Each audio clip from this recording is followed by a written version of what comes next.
bad today? Can he build this thing with no sawdust? No, not sawdust!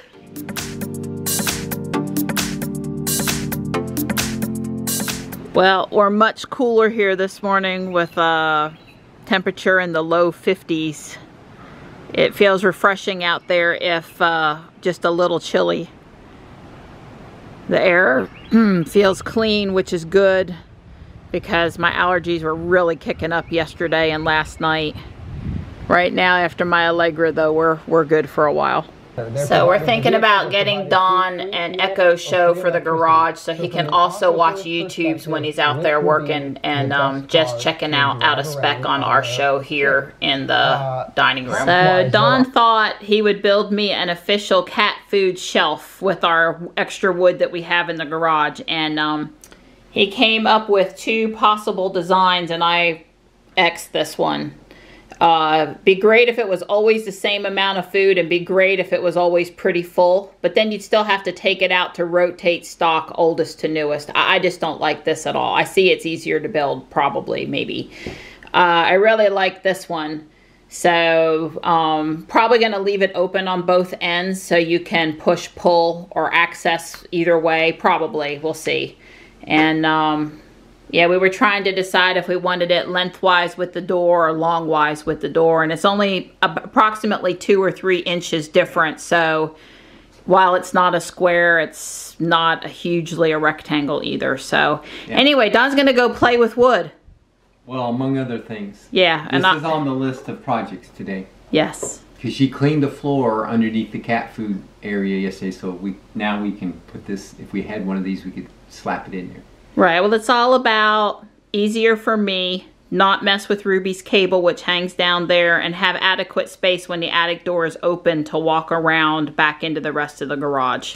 So I sort of like and make it look neat and use up more spare wood we have on hand. So the height is going to be determined by the height of when you put a thing of cat food in this top, because this is where she's going to be pulling cat food from, but yet the cable, charging cable for Ruby, can swing over the top of this without banging into, or maybe it needs to be tall enough so the cable always stays on the far side of it. So some of the height in this is going to be determined by where the charging cable, how we want the charging cable to behave. Because right now, the charging cable sweeps over the top of the cat food, and every now and then it'll actually knock off a can of cat food or something that's sitting there. So if this thing is tall enough where the cable won't be able to sweep over the top, it bashes into the side of the box, it won't automatically try to sweep over the top. So that might be a better way to do it. So it might end up being like 7 shelves instead of 5, and that'll give it like 4 to 6 inches of cable droop that's going to bash into the side so it won't pass over. Right, I guess worst case scenario is the bottom of the cable meets the top of the cat food, just so. Yeah, it's either got to hang down really low or not, or be really high so it's off to the side. But right in the middle is the worst case scenario. Yeah. Perfect height would not work. This is one of it needs to be, the cable needs to be long or the cable needs to be short. Perfect is not going to work. So there's Tuxie. He was asleep in his little bed. Hi, buddy. So I rarely buy the tall cans. We happen to have one on hand. You know, you wouldn't think that poultry platter in the tall can would differ in consistency from poultry platter in the small cans, but the cats were finicky about it, so I had to stop buying the bigger can. Right. But Don was thinking, he's realizing this is too high. There's 24 here, not 12. Yes, I thought this was only single high. I didn't realize that I just had forgot that it's actually double high. So there's not going to be as many shelves because I'm going to make it the gap between the shelves enough to accommodate a large can. That'll just make it easier for Marianne to grab this in and out, the extra clearance. But in the event that somehow she ever goes back to using the bigger cans, we're set still. It won't make it not work. So the spacing between the shelves has got to be about at least 4 1/4. So I will do the math based on what wood I find, because remember, this is scrap wood. You know, I'm not trying to, I love JB, you know, you want fine Corinthian cabinets, they call JB. If you want stuff made out of OSB and scrap wood, they'd call Don. Right. Remember, Don's brother is a fine woodworker, cabinet maker, like not just way better quality than you just get walking into some place. He's a craftsman when it comes to cabinets. Artist, that's right. Artisan, yep. Yeah. So anyway, I'm a computer programmer. So, I don't think you give yourself enough credit, but we get that woodworking isn't your career. It's more of a advanced amateur hobby. Right, and I guess since I'm doing so much sawing today, I'm going to drag down my lightweight table saw. JB's got a real table saw up there, but it's too heavy for me to move. But I have a less expensive homeowner's table saw that I can actually get up and down the stairs without difficulty. So I've got enough wood to saw today. If I make this thing, that I'm gonna get the table saw out, and I'm gonna saw, use the table saw and make my life a little easier cutting all this wood. Oh my God! Did he say he was gonna make sawdust again? I'm gonna do it outside. I wanted to check out the release notes from 20.12.5 that went on last night. It says it unlocked Ruby, but it didn't open the... Well, it shows that it unlocked her, but it did... I had this trouble with my phone the other day, too. Huh. This will remotely unlock your vehicle. Are you sure? Yes, I'm sure. So it thinks it shows it opened, but it doesn't actually open it. So I guess it sends the signal to the car, but then if the car doesn't get it, it doesn't actually open. So I guess if I want in Ruby, I'm going to have to go get the fob. Just grand. Alright, we'll try this again. I have my key fob this time. I noticed she had 1 bar LTE and no Wi-Fi right now at this location. So I'm going to presume, at least that's what my phone was saying. The car says she's got 1 bar Wi-Fi, so not very much at all. So the first thing I'm noticing is the new icon for Sentry Mode. MGM got all bent out of shape apparently with Tesla using the icon for HAL. As far as I'm concerned, I may never watch 2001 Space Odyssey again if they're going to be that snippy about it. I wasn't pleased. Alright, so if I bring up the, excuse me. If I bring up the release notes, let's see how long they take to draw. They've not been known to draw fast. Let's see, out of order supercharger stalls. Supercharger stations now identify the number of out of order stalls. To view the current availability, tap the supercharger station map pin. This release contains minor improvements and bug fixes. So I guess before it was showing stalls that were open versus stalls that were used. But I presume some of the open ones could have been out of order, and then you get there thinking you've got a stall, but you don't. Bluetooth improvement. To improve the audio transition from phone to car when entering your vehicle, Bluetooth now connects to your paired phone only after you are sitting in the driver's seat and all doors are closed. As a reminder, you can pair your phone to Bluetooth by touching the Bluetooth icon on the top of your touchscreen and then add new device. And improved voice command reliability. We have improved voice command reliability, including in areas with poor connectivity. Note: to use voice command, simply tap the right steering wheel button and speak your command after the beep. There is no need to press and hold the button. So, alright, so nothing huge. It did not mention the little thing to do with Sentry Mode, but that's okay. That's okay. Like I said, I think I'll just try to avoid MGM and 2001 A Space Odyssey now if they want to be that snippy about it. So nothing huge. I knew we weren't going to get the Sentry Cam viewer stuff because we're only on MCU 1 here. You know, not on hardware 3 yet. I did see a report on Facebook this morning. I don't know what car, I think it was an X, and I don't know what state, although I do think it was US, that they were called in to get their MCU1 upgraded to MCU2, but they were not having hardware 3 put in at the same time. It wasn't available. So, but that would really be the first MCU1 to MCU2 I had heard that Tesla was willing to do. So I guess that's some progress. Don and I were commenting last night that it would be really nice if Tesla could handle a few more of the hardware 3 upgrades, MCU upgrades during this period of less driving. I mean, I know they still have maintenance issues happening, but one would think that there would be less maintenance issues since less people are driving. Or maybe it's the other way around. Everybody's got time to pester Tesla with whatever little thing they needed done with their car, and so they're just as busy as ever. I don't know. It'd be interesting to know what's going on in Raleigh. Is it the same, busier, or less busy for them right now? I mean, I guess I hope it's less busy because, you know, we're all supposed to be at home, hunkered down. But yeah, it'd be nice. I saw a meme on Facebook that said, God help us please do all the road work right now, meaning that all these streets that don't have cars on them, it would be a great time, theoretically a great time to get road work done. In reality, though, that's not really social distancing. So it would be nice, though, if we could do the road work. We can dream about it being done while we're actually not out on the roads using the roads. So the highest wind gust yesterday at RDU was 42 mile an hour, and it was really gusty this morning also.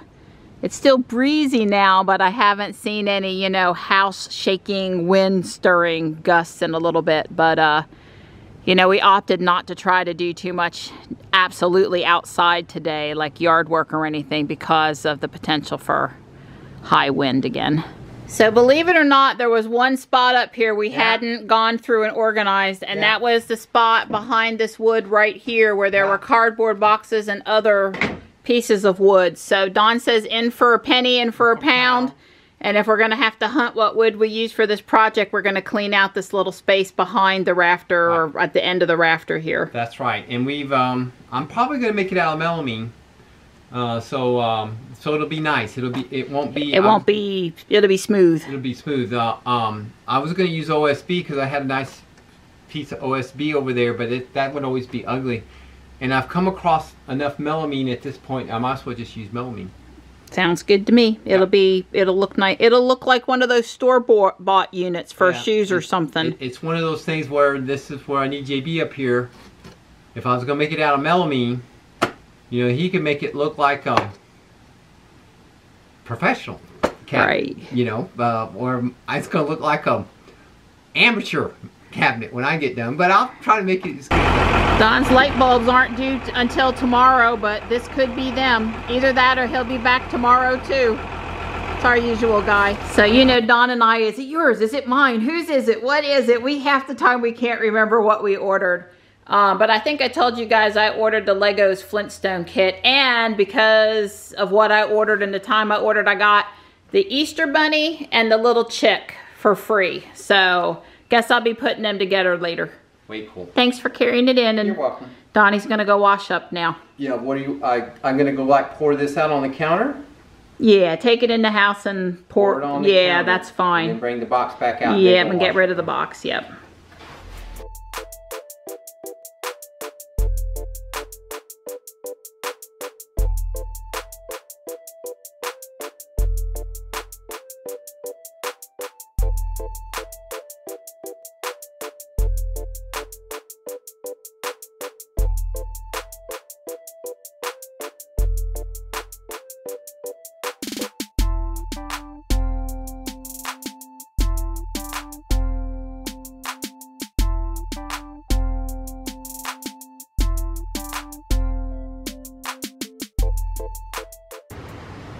So Don found 2 nice pieces for the side, a piece for the top, another piece for the bottom. He's carried his saw down.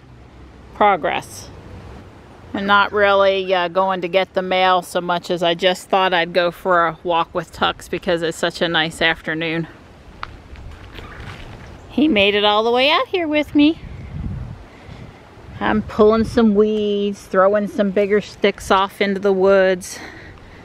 You know, just a little bit of cleanup, nothing too stressful, but besides, my buddy likes coming on walks with me. Come on, Tux.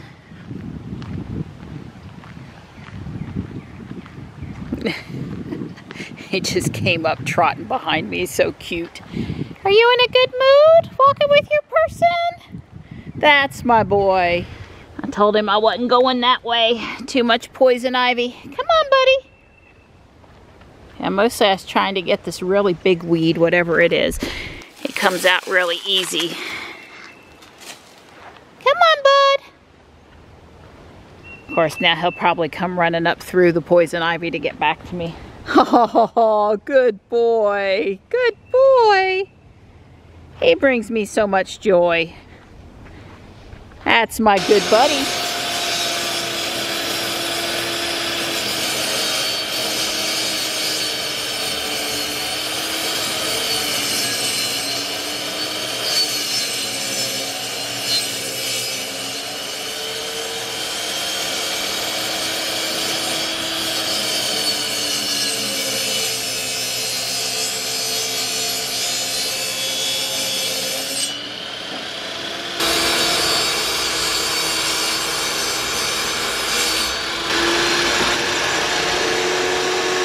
Pretty sure this is the last cut. This is either the top or the bottom. Don had me over here cleaning the boards off because, you know, they were up in the attic and they were dirty. Our neighbor's mowing. And it's a little chilly in the shade. I think we actually have a frost warning tonight. So all the pieces have been cut. I cleaned all the wood. Don asked me to. He's working on determining the exact spot for the shelves on the side pieces, which are the two pieces that are on the saw right now. He said it would be nice if he got to finish all of the cutting tonight and was done with the saw, but it never works out like that. So he'll try, but he'll probably be sawing tomorrow too if he had to guess. And I'm fixing to go in the house and start dinner. We're having chicken leg quarters tonight. I'm going to pan fry them in the cast iron skillet and then put them in the oven to finish baking. And you know, Don's going to be hungry when he comes in for the night. Me too. And just one other quick update. You know, Don has this USB hub over here and the Amazon Cloud Cam and the Google Home Mini and a place for his phone to charge and any other USB devices out here. But we went ahead and ordered him an Echo Show 8 today. And an Echo Gear brand swivel stand. So he can watch YouTubes and have a really good speaker quality for when he's doing stuff out here on the workbench. Not necessarily when he's really concentrating on math though, which he's doing right now. Yeah, thank you pretty much. He uses A as his calculator. That's right. It's kind of cute. Yep. She spells for him, and she does basic addition and subtraction. Oh, I get my little feelings hurt when he asks her to spell words for him, because I've always been his go-to girl for spelling, and now he doesn't need me anymore. That's right. Well, at least not for spelling. You weren't supposed to say that's right. You're supposed to say no, that's not true at all. That's not true at all. Probably would have if he'd actually heard what I said. And just to say, we did consider ordering that Better Homes and Gardens cube, not from Amazon, but from Walmart, who's the original seller. It was like $37 or something. But it was really too tall, and Don was going to have to end up chopping the sides off before we, you know, put it all the way together anyway. And he had all this wood lying around, and, you know, we're trying to fill up our days, so a quick put it together, yeah. So it'll be nicer what he's doing because it's, you know, custom to the exact size we need for that space. The other one was really too high. The light switches are at about 44 inches and it was coming up to about 43 inches. And then if we put the cat food on top of it, it would have interfered with the light switch, and we do use that all the time. So I think Don making us a custom one was for sure the way to go. Chicken is baking, deviled eggs made. We got about 30 minutes till dinner, probably about 30 more minutes of light.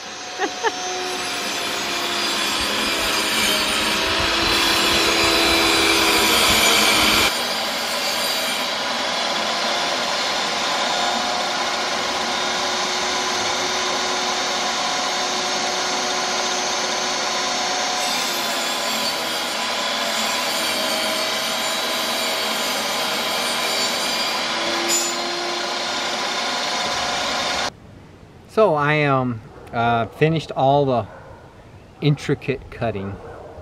I got 5.5 inches between the top and the bottom of each of the shelves. So there's 4 shelves in the middle, the top and the bottom. And I did the dado. You know, I gotta just get that best, and I gotta do the same thing here in the middle. I'll run a chisel through that and smooth all that out. And I got both of them cut. Both side pieces. Both side pieces. And so the dado, the shelves, they're 3/8 of an inch thick. They'll go in the middle. They'll go in the dados, and I clamp it and glue it together, and you know, be done. It's just I've got edge tape. The gray, it's actually gray even, to put on the edge banding. Right, from when you did the cabinets. From when I did the cabinets. In the garage, and yeah. I actually found it, if I haven't misplaced it somewhere. Since you found it? Yeah, since I found it. And I think I have enough, because you know, it's 31 inches tall, like 12 inches across, so 3, 6, 8 feet. I need 16 feet of it at least to do both sides.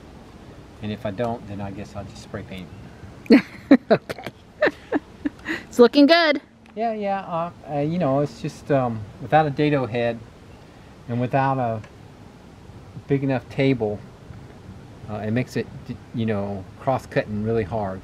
And when I was able to use the fence, you know, you can see I did a really great job when I was able to use the fence. It was really easy to get everything, but this is too far. And I had to engineer a little fake fence out of melamine and clamps and stuff, so these were trickier to do, took more time to do the two in the middle. All right, the project is nestled inside the garage for the night on the cart. Since the cart's empty now, since we cleaned everything off, we can actually use it for really good stuff like tucking a project inside overnight. And we're doing a good job of keeping everything clean, including the floor. Vacuumed twice today. The chicken was good, yummy. We were watching Outdoor Man while we were eating dinner. That's a pretty common show for us. And I'm gonna do my pogo and move Ruby, you know, the nightly quarantine drill. Good evening, Ruby. Well, the sun is coming to a close here at South Park for the day. And really not anybody else up here.